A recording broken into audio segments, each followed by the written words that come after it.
पक्षाचा निर्णय ते योग्य रीतीनेच होईल, योग्य दिशेनेच होईल, योग्य व्यक्तीचाच होईल आणि माझ्याशिवायच होईल। आता याच्या पलीकडे मी काय म्हणावं?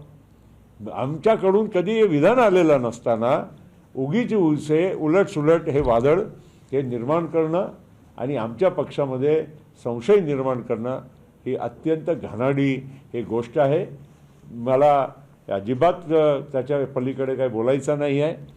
आम्ही आमचा पक्ष आहे, आम्ही योग्य निर्णय ते घेणार आहोत आणि माझ्याशिवाय घेणार आहोत। आता त्याच्या पलीकडे मी काय तुम्हाला खुलासा करू शकतो? त्याशिवाय म्हणजे तुम्ही राष्ट्रीय अध्यक्ष नसणार तर माझ्याशिवायच मी म्हणतोय, म्हणजे मी त्या जबाबदारीच्या माझ्याशिवाय कोणाला मिळतील, मग योग्य व्यक्तीला मिळतील, मग कोणाला मिळतील ते तुम्हाला इंडिकेशन मी देऊनच राहिलेलो आहो ना। मी नाही राहणार आहे ना, एवढं क्लिअर आहे। आणि मी आज राष्ट्रीय कार्याध्यक्ष म्हणून माझी जबाबदारी जी आहे ते योग्य रीतीने ट्रान्झिशन अजितदादा नंतर काय, कोण, कुठे, कसं हे पूर्ण प्रक्रिया पूर्ण करण्याची जबाबदारी माझ्यावर आहे, ती मी योग्य रीतीने पार पडत आहे।